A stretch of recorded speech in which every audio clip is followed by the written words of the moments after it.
Welcome. I'm Glen Anderson with the Olympia Fellowship of Reconciliation. For more than 27 years, this TV series has explored issues that relate to peace, social justice, the environment, and nonviolent social change. We especially provide opportunities for the public to hear voices and viewpoints that are not often heard on mainstream media. This month, we'll examine an environmental issue that has been a problem for the greater Olympia and South Puget Sound areas for more than half a century. Only in the past few years have people been organizing vigorously to solve the problem. This month's TV program focuses on the proposal to remove Olympia's Fifth Avenue Dam and let the Deschutes River flow freely into Budd Inlet. We have two guests, Helen Wheatley and Dave Peeler, who will help us explore this topic. Both are active with the Deschutes Estuary Restoration Team, DERT, DIRT. Dave Peeler is president of DIRT's board and has 40 years of professional scientific experience working on environmental issues with special expertise in water quality. Helen Wheatley is an historian who has extensively studied the history of the Fifth Avenue Dam and Capitol Lake. During this hour, she will show photos, some historical and some recent, to illustrate the case for removing the Fifth Avenue Dam and letting the Deschutes River run freely through a natural estuary. Welcome to both of you. I'm glad to have you here, and I'm glad that we get a chance to talk about this topic that I think people have some sense of if they've walked around the lake and seen that yucky algae, but might not know the science or might not know the background or what to do about it. The Deschutes River flows for 50 miles from the Cascade Mountains to Olympia, where the Fifth Avenue Dam prevents the river from flowing freely into Budd Inlet and Puget Sound. Capitol Lake is artificial. It was created not by Mother Nature, but by the Fifth Avenue Dam, which was built in 1951. And Helen, can you show us a photo about the location and help the viewers understand what we're seeing? Yes, well, this is an aerial photo, and it's basically from the Basin looking to the north. So you can, it's almost as if you were standing at the Capitol building and looking to the north, and you can see the dam, and you can see the bridge behind it, and then the port of Olympia behind that. Yeah, so you're over Capitol Lake's north basin and looking out into Budd Inlet. Yeah. Yes. Okay, great. Now, throughout the hour, we're going to be discussing the importance of restoring this area to a natural estuary. Dave, can you tell us what the concept of an estuary is and how an estuary works? Yeah, thanks, Glenn. And if you think about how an estuary might work, where you have the marine waters of Puget Sound in a long bay like Budd Inlet, and then you have a river like the Deschutes River flowing into it, where those two waters mix, that would be where an estuary normally forms. And that would be usually fairly shallow water with tidal influence coming in and out twice a day, but all that mixing going on with the fresh water. They're terribly productive in terms of ecosystem production, and that would be an area that would be a perfect area for nursery for juvenile salmonids. Okay. salmon as being salmon-like fish. Yes, thank you. Salmon and their relatives. Yes. and so forth. That's good. Now, show us, Helen, the history behind the Fifth Avenue Dam that was built in '51. You have a photo from, what, the 30s or 40s? Yeah, this is basically around, I think, that. about 1930, so that you get a sense of what it looked like before. Now, at this point, it had been already changed quite a bit. There had been dredgings, and you can see that, but you can also see that there's a natural basin there. And so the interesting thing is, even before the dam was put in, when the tide was up, it looked pretty much like it does today. With this particular image, you can also get a sense of what the river looked like when the tide was lower too. Yeah. And you can also see that it was an industrial area there to the north. You can see log rafts and things like that there. And so there's a little sawmill in there. Yeah, so the natural basin that you see is that area by Heritage, where Heritage Park now is, that's a bit deeper. Is that shallow stuff out in the middle of the lake, or what is that? Yeah, that would be some of the sediment that would be there when the tide is low, and you can sort of see the natural channel of the river there as well. And the new Capitol, it looks so shiny and new because it had just been built at that point. That's right. Yeah, it looks great, doesn't it? Yeah, right in the center of the photo is the nice white dome. Okay, now there are a number of reasons why people have given the people who want to keep Capitol Lake, and one is that they say, well, there's this concept that the Capitol Lake should be a reflecting pool for the state capitol building, and people say that it has historical roots.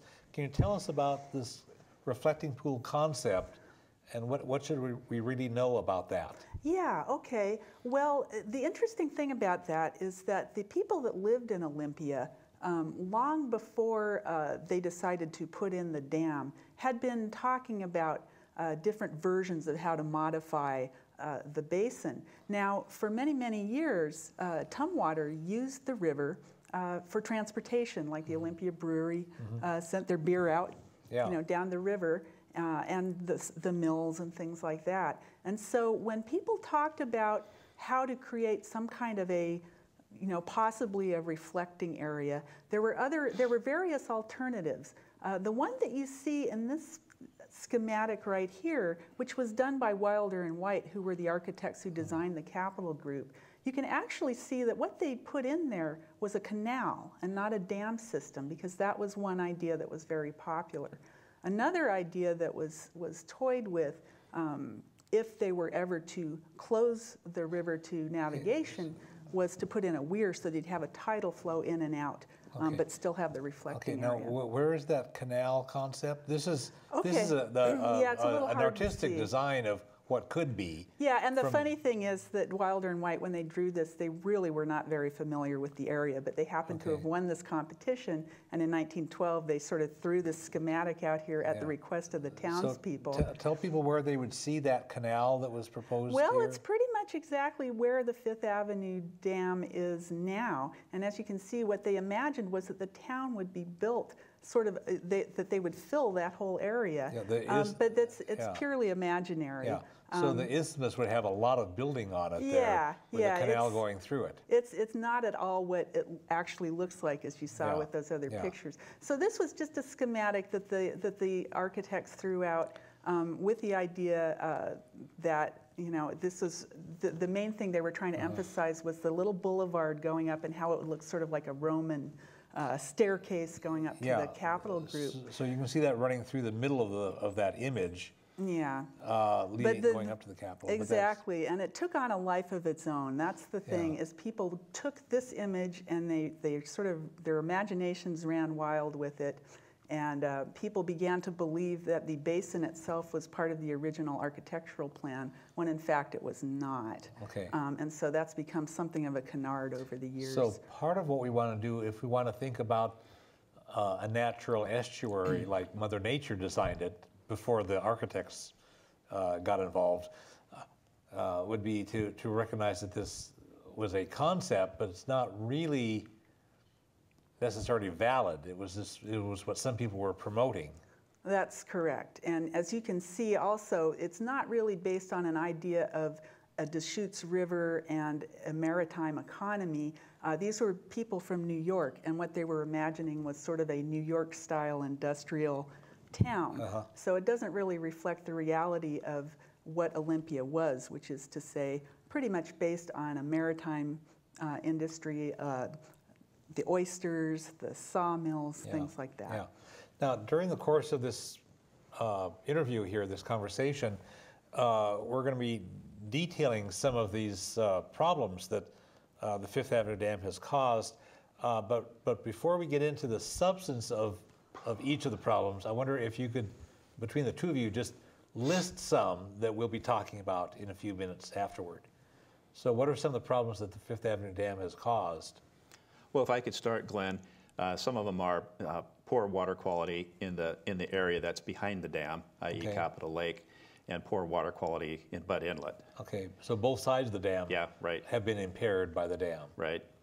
And in addition to that, there's a lot of invasive species that have taken hold inside Capitol Lake that most likely would not be there if it was a free-flowing estuary. Okay. Now, a couple of other issues are that I'm very familiar with because I walk around it quite often and have raised my children here in town. The algae that grows in the summertime and is not too pleasant to walk around. It grows very thick, and it's a part of the water quality issue. But there's also something that people who walk around the lake may be familiar with is the problem with the obsolescence of the dam as a bridge. It's very dangerous, as people know, to cross the bridge when you're walking around the basin. You know, I have twins, and I would have to have them go single file on that very narrow sidewalk. Yeah, it's a bad walkway. It's a terrible walkway, and it's also quite dangerous to cross. You want to go look at the salmon on the other side when they're coming in, but crossing is a bit dangerous. Yeah. Okay, let's talk about some of these various issues. The water flow and circulation first. Dave, could you explain how the Fifth Avenue Dam causes water quality problems by interfering with the flow and the circulation? Yeah, well, one of the things about the flow is it also carries with it the river flow, that is, as it comes into the what used to be the estuary, which is now Capitol Lake at the bottom of Tumwater Falls. It carries with it nutrients and other pollutants, sediments, into the lake. And what that does then, the dam stops a lot of that from going out into Butt Inlet as it would have naturally. So then you've got those pollutants in the Capitol Lake, and they cause these excess algae blooms that Helen just mentioned, as well as other kinds of plant growth in there. And when they've used up the oxygen, when they finish their growth, when they die, then they depress the oxygen in the lake. As part of the decomposition process. Part of the decomposition process. They consume oxygen. Right. And then that low oxygen water then goes out into Butt Inlet, but also some of the carbon that's uptake by these animals, i.e. algae and plants, also goes out into Butt Inlet, which causes what's called carbon oxygen demand. So you have low dissolved oxygen to begin with, and then you have this other carbonation going on at the same time, and it causes low dissolved oxygen in Butt Inlet. So just having the dam there also interferes with just the circulation, and that helps to contribute to the poor water quality, both in the lake and in Butt Inlet. Yeah, so water needs to be able to move in order to avoid getting stagnant and crappy. Yeah, exactly. I mean, you can look at almost any lake that has a dam that formed the lake, and there will be water quality problems in that. Almost any lake will suffer from some sort of water quality problems, both in the lake and then something downstream from that. And we should probably add that the reason why dissolved oxygen is important is because, of course, the organisms on the other side need that oxygen. Yeah. And if they don't have it, then they die. Yeah, for those of us who went to high school and learned about how oxygen is what animals need, and then give out carbon dioxide, and then plants the reverse. Including us and fish. So us and fish, shellfish, So the fish, if you want to have fish there, you need to have some dissolved oxygen. That's and have a healthy chemical base for the water. And not just for them to breathe, but for the things that they feed upon. Yeah, the whole food chain there. Tell us some more about what the Clean Water Act requires. That's a federal law that's really important in this case. Yeah, the Federal Clean Water Act was passed in 1971, and it requires states, in this case the State Department of Ecology, to identify waters that don't meet water quality standards. So the standards are set by the state, approved by EPA. The state is supposed to monitor the waters and then list the ones that don't meet standards. Once they're on that list, they're supposed to prepare a water cleanup plan, otherwise known, I hate to use the acronym, a TMDL, Total Maximum Daily Load of Pollutants. Yeah. So that's like how much pollutants the body of water can tolerate before it gets... Before it doesn't meet standards anymore. You're right. Yeah. So if you think about it, you're adding pollutants into a water body, and soon when it reaches a certain level, it's going to violate water quality standards. The state's job is to come up with a plan to reduce the pollutant load back down to the level that will allow it to meet standards. And that's the total daily maximum load, or TDML. TMDL, yeah. Total maximum daily load. Yeah, I got my words reversed. That's okay. Yeah. Okay. So you have a photo or an image showing side-by-side comparison. Tell us what we're looking at here. This is a map of the area. That's correct. Yeah, what we're looking at is you can sort of see that if you kind of remember those aerial photos, that round area, it sort of looks like a little man or something at the bottom.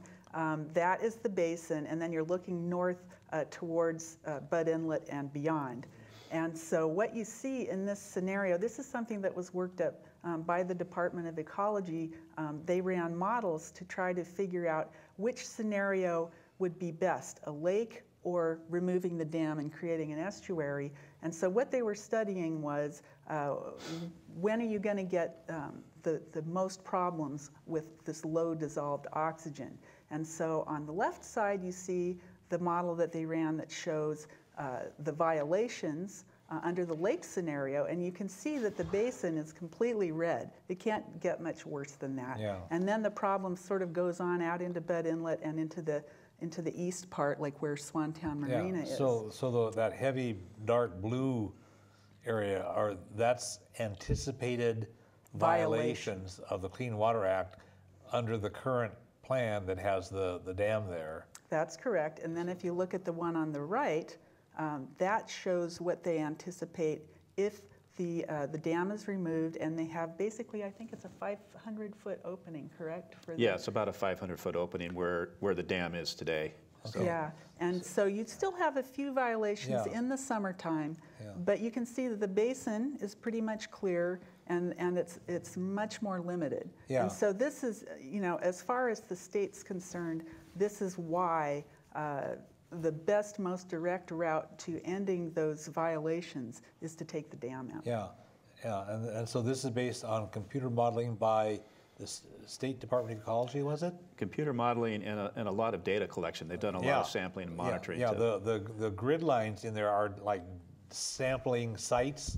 Well, they're not necessarily sampling sites, but they'd be grid cells that the model would then look at and compute, different water quality levels based upon circulation and flow. But you can certainly see the big difference from what we have. When we were preparing for the program, Dave, you told me on the phone that there's actually some water elsewhere in Puget Sound that's affected. There's interaction among different parts of water in Capitol Lake, Budd Inlet, and then elsewhere in Puget Sound.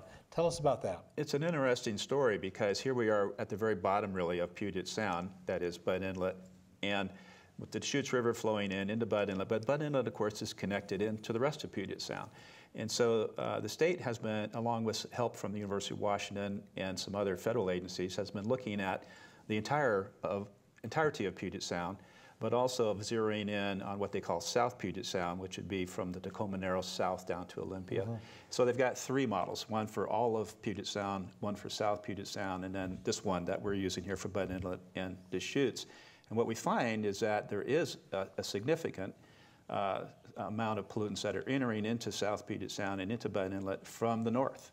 And so one of the things that the Department of Ecology is doing now is more work on that particular aspect to determine how much those sources to the north actually contribute to the pollution problems down in Budd Inlet. One thing they have said is that at this point, their modeling and their work shows that the largest contributor overall is the dam, and that these sources to the north are smaller than that, but not something that's so insignificant they don't have to be taken into account. So there's more work being done to sort of sort that out right now. You have a very short video clip of algae. Oh, yeah, yeah. It takes just really a couple seconds. Everybody who visits Capitol Lake or walks around can see the infestation. And on this image that you have, Yeah. Here, I'll run it again. Yeah, you can see the algae on the surface of the water, and we've probably all seen that. Yep. I don't know what happened there. I'm sorry. That's fine. But it's quite visible, and your little video there shows that. And so we mentioned earlier in the program what happened, why the algae appears, and what happens when it dies. Can you summarize that again for us, Dave, just so we have that? Yeah, you're basically looking at nutrients that are entering into the lake from the river and from stormwater outfalls and other sources. So it's phosphorus and phosphorus and nitrogen, all that stuff. All that stuff.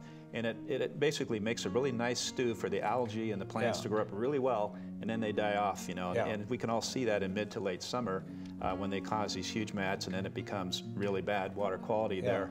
And then all that mess, you know, contributes to the problems in Bud Inlet. And so also we have higher temperatures, so the temperature of the water also contributes to that as it heats up in the summertime. Right. And the lake is very shallow, so that water really warms out a lot. Yeah. Now, Helen, the dam was built in 1951, and you have a newspaper clipping we can look at from later on in 1951. The dam was new, and people said, holy crap, what's going on here? Tell us about this news article. Yeah, that's right. This is from the summer. And in that very first summer of the dam, I found in an old Daily Olympian clip about people calling into the health department and saying, what is that green stuff? And the health department had to explain what algae was. So it had appeared from the very, very beginning. Yeah.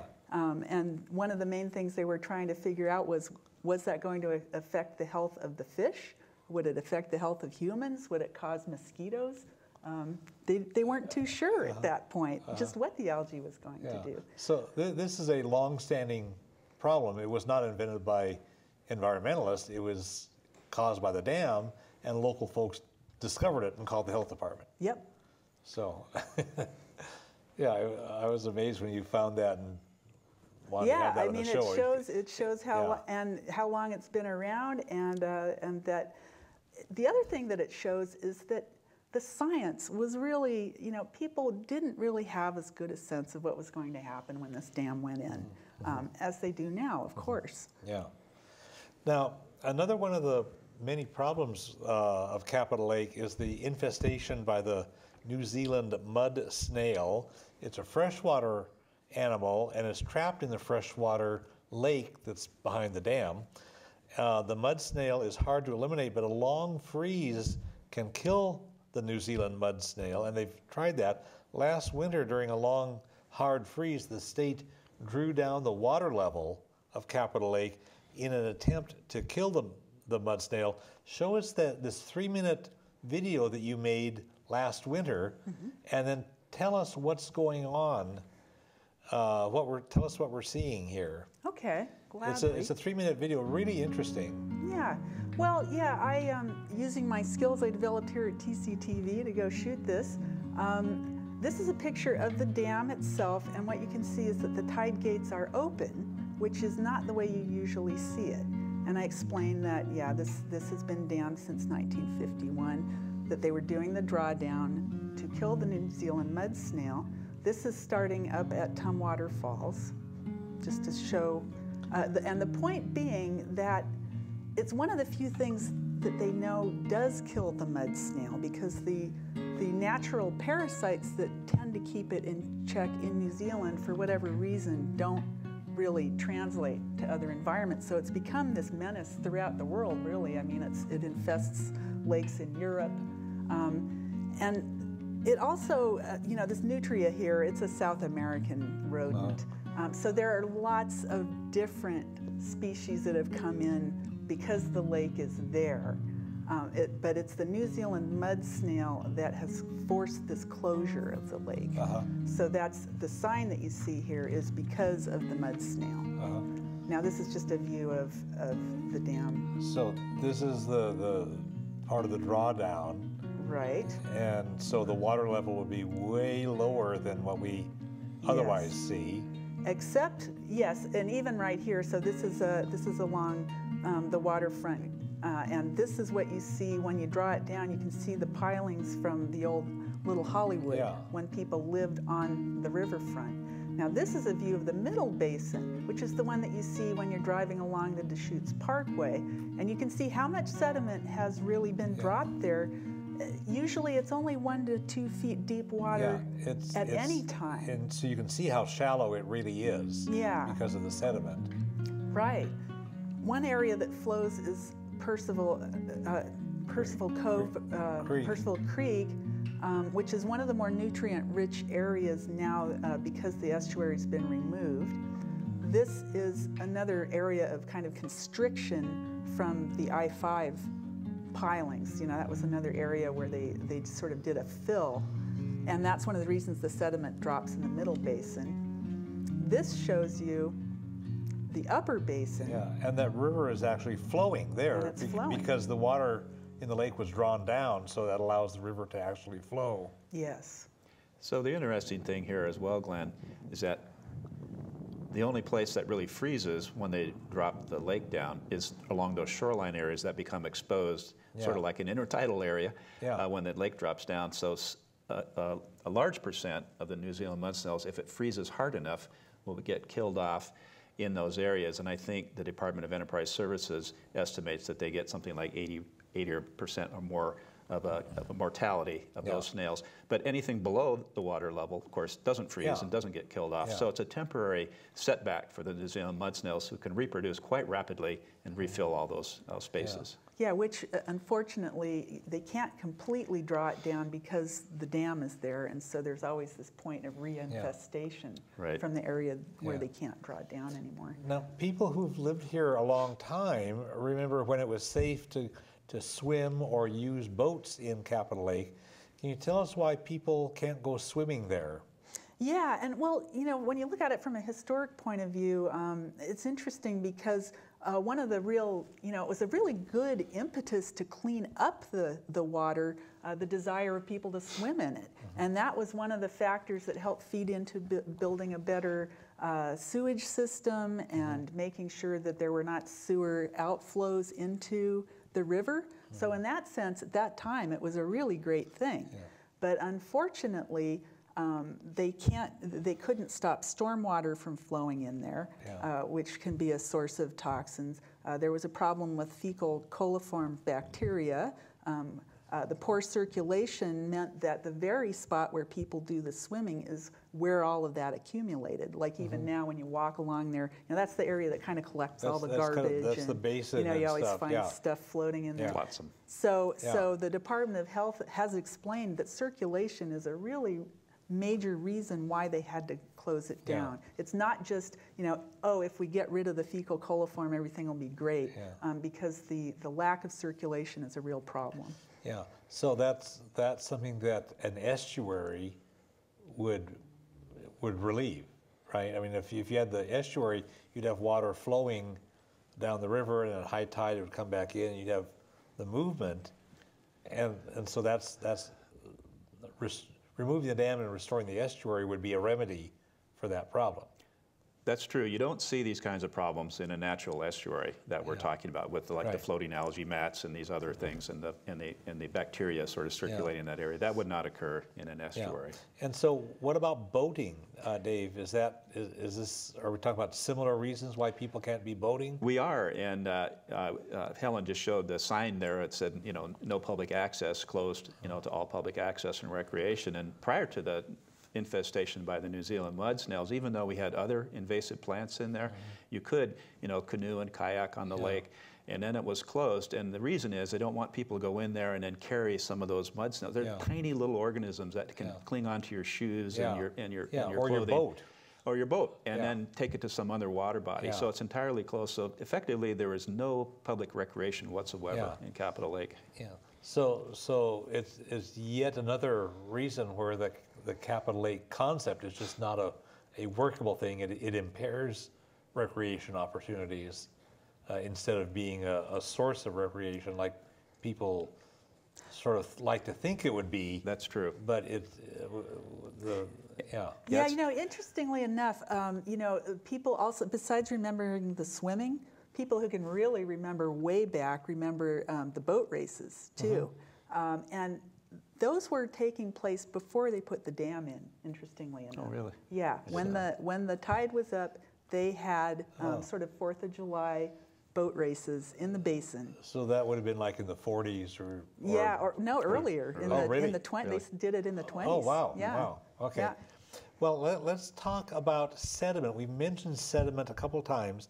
One of the major reasons that the I-5 or the Fifth Avenue Dam is a problem is that sediment, as we've mentioned, flows down the river and then gets trapped in the lake instead of being flushed out into Butt Inlet like Mother Nature wants to do it.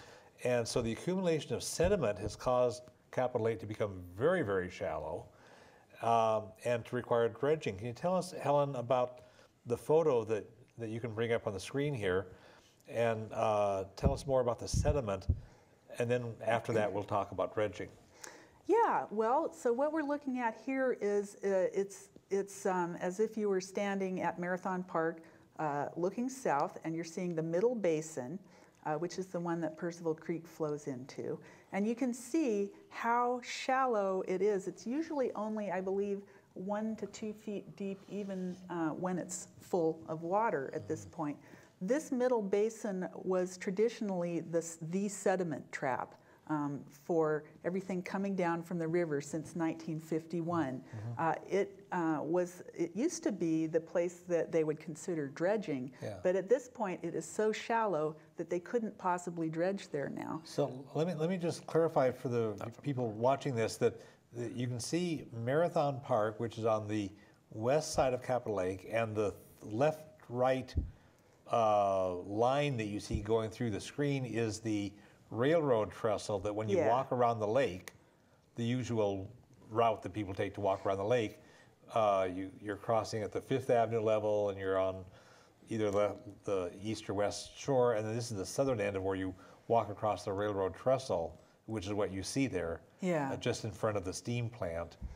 And so the middle basin that you're referring to is the part beyond that. Yeah, it's when you see when you're driving on the parkway, you know, and you sort of look out, and that's what you see. Or if you're driving over I-5 and you sort of look to the left, that's what you see. And I believe, Dave, that when if they were to do dredging, that what they've been talking about is that they would have to close Marathon Park and do the dredging from there. That was what was suggested by the state's consultant, was to set up on Marathon Park, and then they'd have to use cranes to drop some dredging apparatus into that middle basin, which is to the right of the photo there, and do most of the dredging actually in that part of the lake. So if it were done on a regular basis, you could expect to have Marathon Park essentially closed on a regular basis. For long periods of time. Yeah, and this is a recurring problem because the sediment continues to accumulate. Can you tell us, Dave, some more about the reasons for dredging the sediment and some options? I mean, what are we looking at here? How could anything else to say about why to dredge, or is there? I know you've got some things about options for dredging.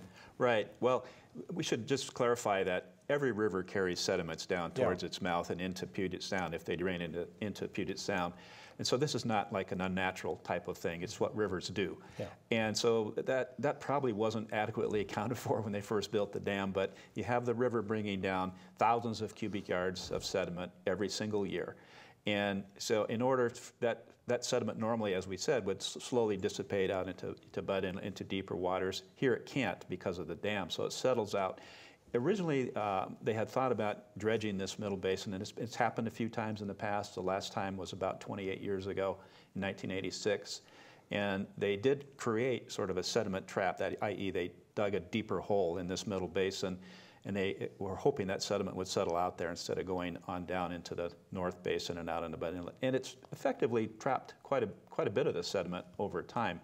But then, obviously, as it fills up, it becomes less and less able to trap sediment like that, and contributes to some of these other problems. There are plans to do dredging for different kinds of purposes. I don't know if you want to talk about the options right now. Or If you could just mention briefly, just so people have a sense of what Yeah, so for a number of years, the state has been looking at options about what to do with Capitol Lake. And the options included things like status quo, don't do anything, just kind of let it fill up like it has been doing for almost 30 years. Another one was, they call it a managed lake, which means continual dredging, as Helen just mentioned, every few years dredge out some of these sediments. A third option was to remove the dam and restore the estuary, but even to do that, you would still dredge out some of these sediments so you didn't have a big block of sediment, like big slug, come down all at once into the Budd Inlet area. And then the fourth option is a very interesting one. It was sort of to restore the estuary, but also to create a small reflecting pool. They call it the hybrid option on the east side of the lake by Heritage Park. So there would still be some smaller reflecting pool, but you would still have a free-flowing estuary through most of the basin. Yeah, so that would be sort of like where the old swimming area was? That's correct. Sort of on that edge.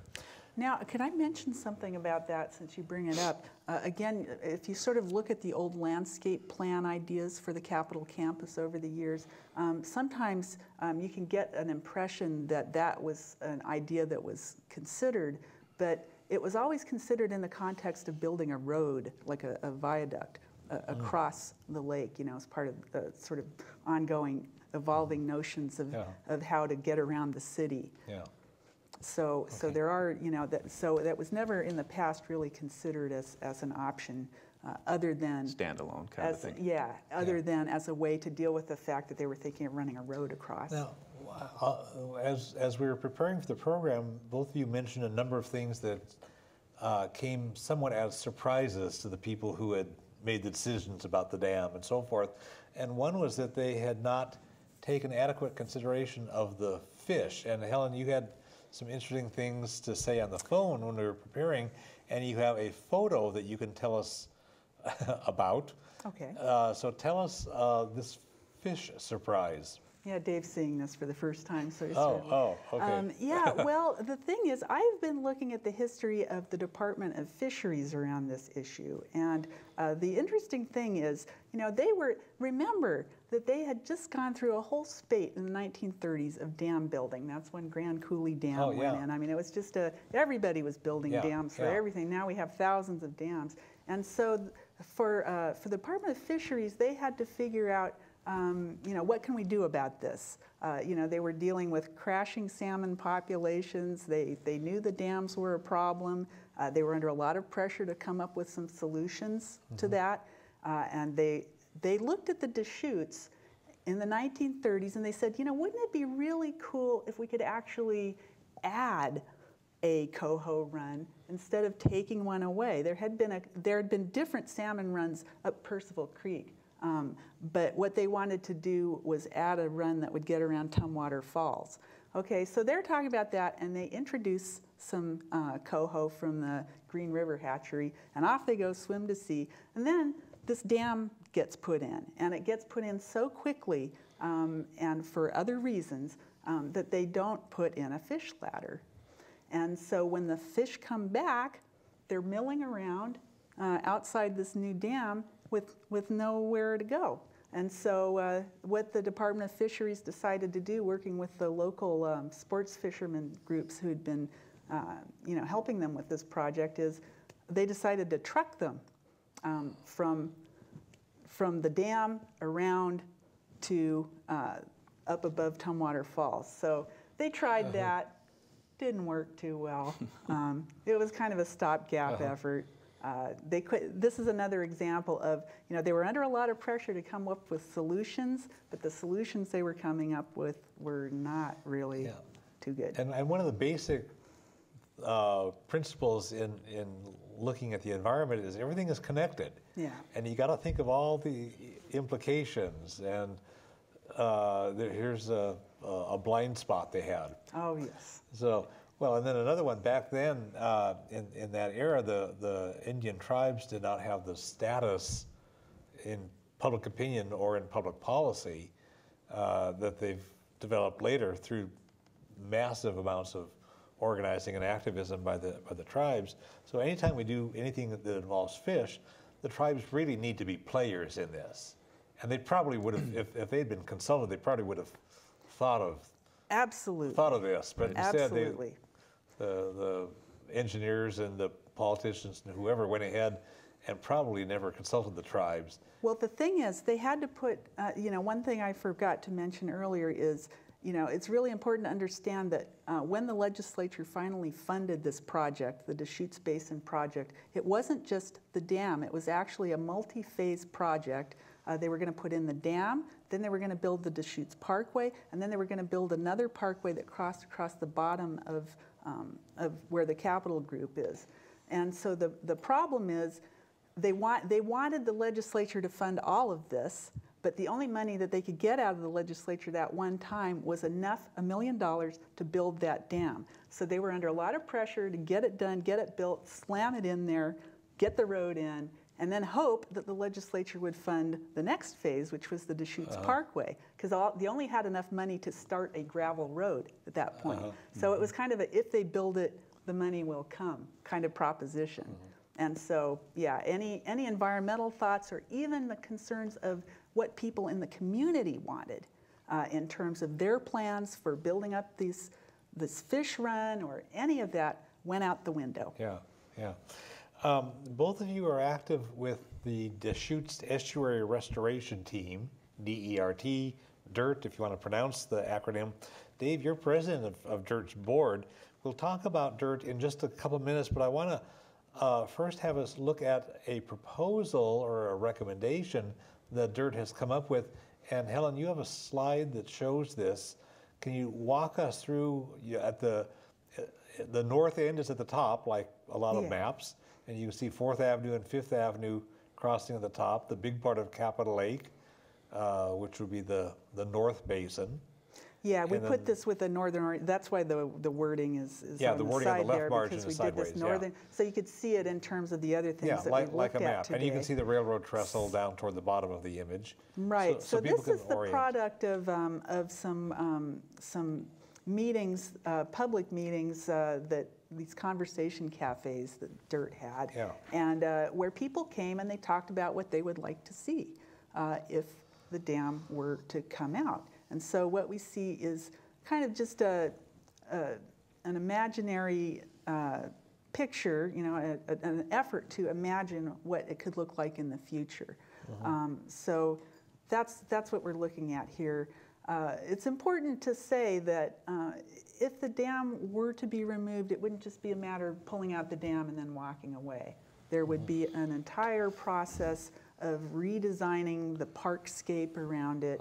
Here, they put in some little tide pools. They put in a platform area where the old swimming area used to be. So, we can really start to imagine how we'd like to see it, what would be nice to walk around, what would be nice to kayak through, how to encourage native flora and fauna to return to the basin. So that's what we have here.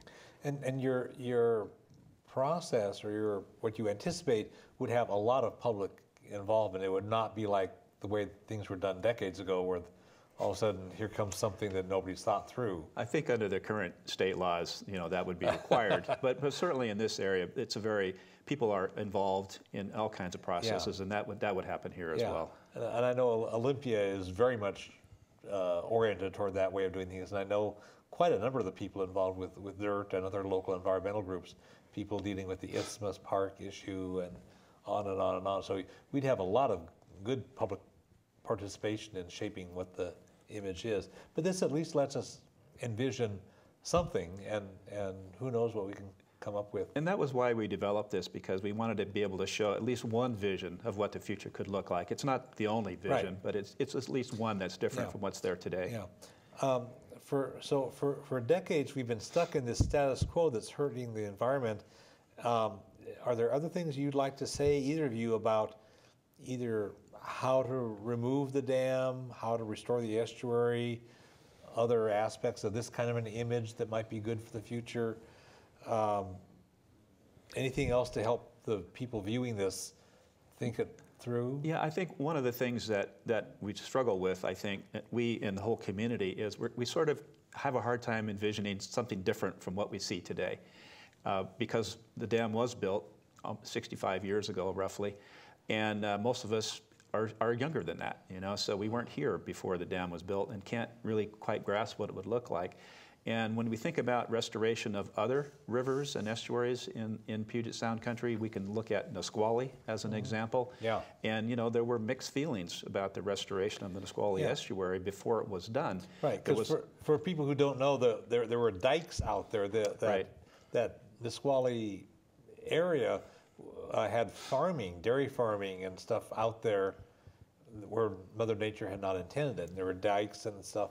And so the process of changing it was quite a... It was quite a lengthy process, and it was expensive, you know, to remove those dikes and recreate a natural estuary through most of that diked-off area. They did leave some of it in a diked-off area for wetland areas. But I think what I wanted to get around to is most people, when you go out there today, you'd say, this is a great improvement over what was there before.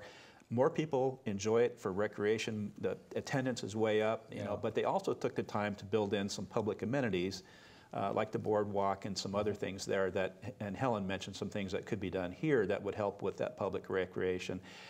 We can also look at some areas like the Elwha River up in Olympic National Park, where the federal government has spent hundreds of millions of dollars to remove those two dams and restore that river to its natural flow. And it's been a great benefit to the ecosystem up there. And so we think we could have a great benefit here by removing the dam, and we could also probably greatly increase the amount of public recreation and use of the area. Yeah, yeah. And I think it speaks to an evolving notion, you know, an aesthetic sense of what is beauty. I mean, when my kids walk around the basin today, during the summer, they don't even want to go there because it just seems dead. You know, there's the algae, there's stuff floating in the water.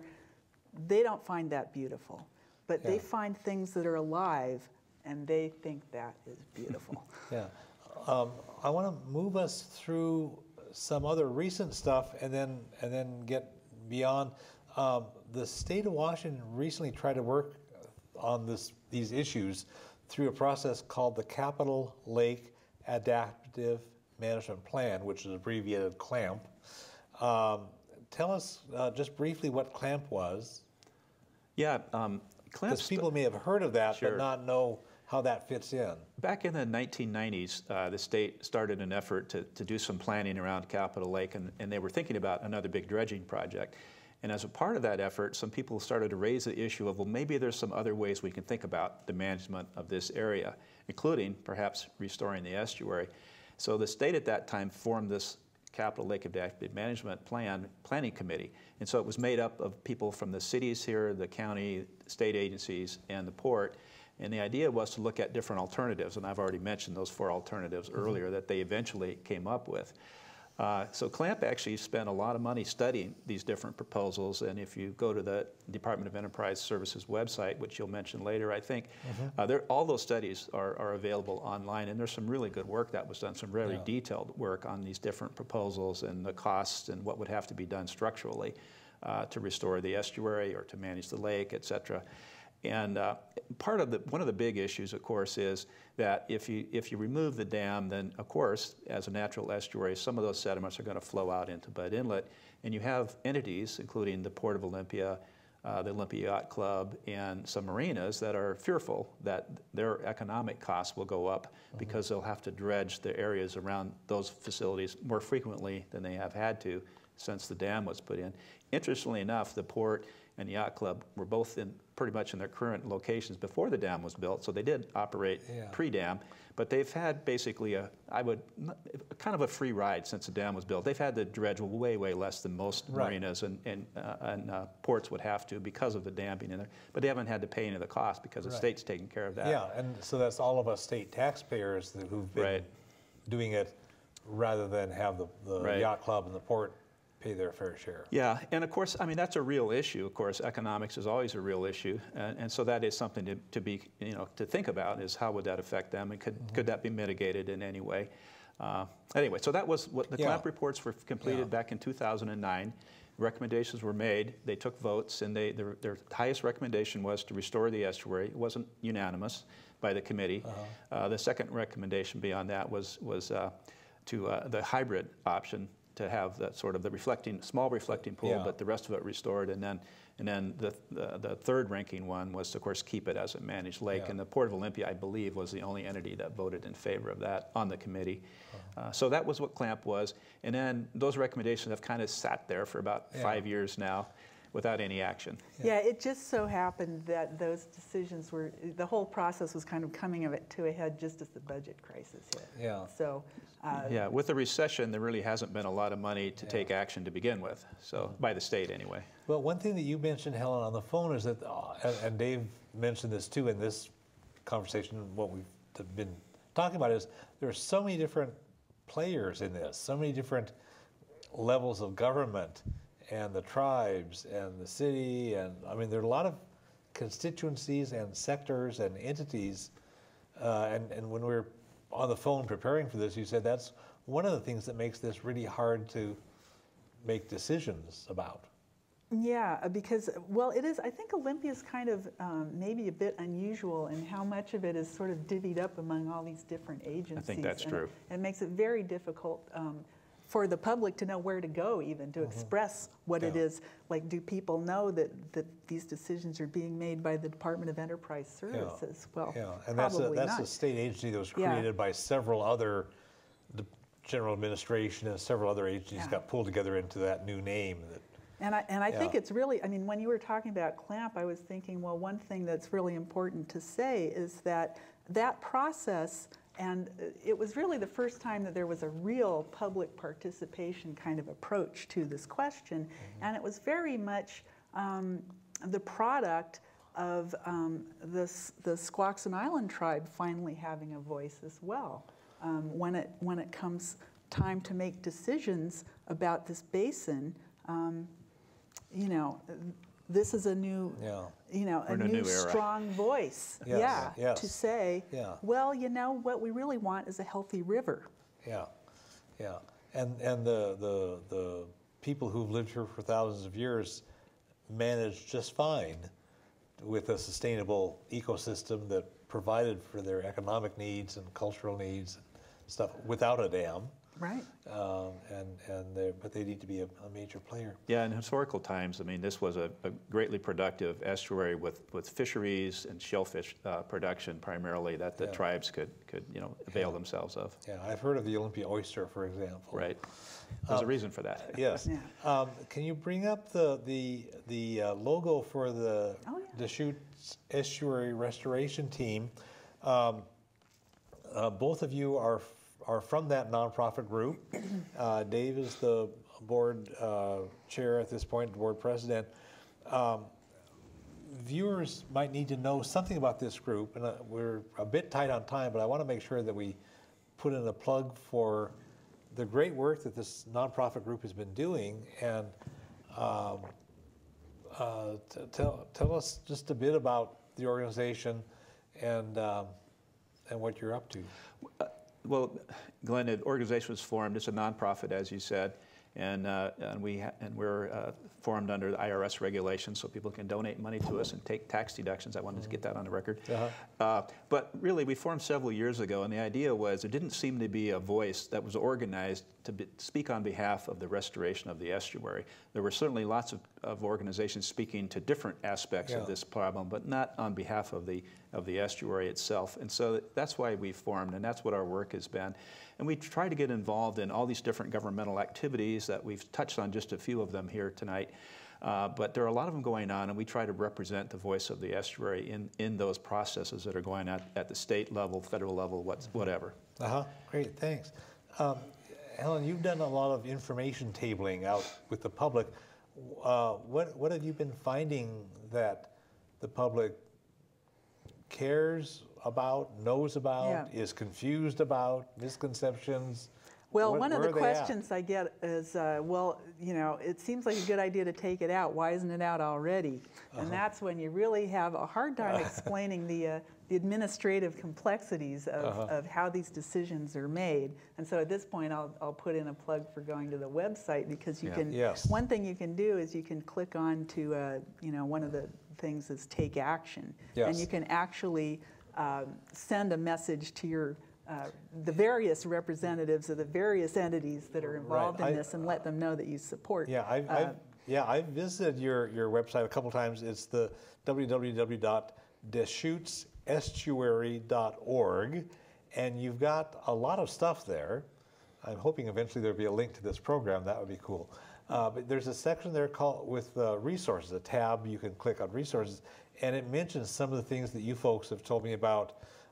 There's a website, or there's a link to a website through the Washington State Department of Ecology that has a report on the Deschutes Bud Inlet TMDL that you mentioned.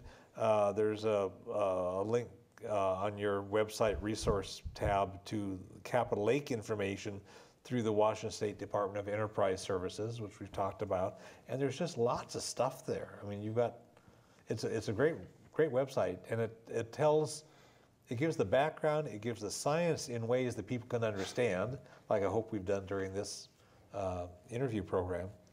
But I really do encourage people to visit the website, and you've got, you can email olydert, OLYDERT @gmail.com, and then we have an address, a P.O. box for if people want to donate. But how would you like viewers to help? What all? Well, one thing that we certainly welcome volunteers. We would like to really get people helping us with tabling in order to get the message out. Okay. And so that is one thing that people can definitely do is join the organization and help us to talk to others about it. Another thing is, like I said, you could go and you could find out who you can write to let them know, because one of the things that our elected officials believe, or that say the Capitol Commission believes, is that the popular option is the lake, because they don't hear the voices of other people so much. And so it's really, really important for people to come forward and say, you know what, I would like a river, I would like an estuary. You know, when we were planning for this program, I mentioned to a number of my friends that we're going to tape a program about this issue, and everybody that I mentioned this to was delighted that we were going to cover this. Nobody said, oh no, we should have the lake instead. Everybody I talked to about the topic for this interview was very supportive. That's really encouraging, Glenn, to hear that. Well, I have a select group of friends that maybe tilt toward the environmental side of things, but there really is public support out there for this, but they need to be cultivated, and so that's a good thing to do. I want to thank Helen, and I want to thank Dave. I want to thank all the folks who've been watching. Many basic environmental principles pertain to this local issue. One basic environmental principle is that Mother Nature knows how to manage things well, and we should avoid disrupting natural systems such as where estuaries and rivers and saltwater bodies flow. Another basic environmental principle is that Mother Nature really is resilient, and as Dave has mentioned, we have cases where we've restored part of Nisqually Delta area, Nisqually Estuary, and removed the dams on the Elwha River, and the fish have come back there beyond people's wild expectations. So it's hard often to let go of the status quo because it might be hard to envision what we do instead. We don't know how to get from here to there, and this is where a group like the Deschutes Estuary Restoration Team can be very helpful, both in bringing people together, helping people envision a better future, and organizing to help bring that into being. We can have a much more satisfying experience in our local community if we take better care of our ecosystems. So I encourage you to contact the Deschutes Estuary Restoration Team, contact them through the references here on the program. Thank you all very much. You can get information from a variety of issues from the Olympia Fellowship of Reconciliation, olympiafor.org. Thanks.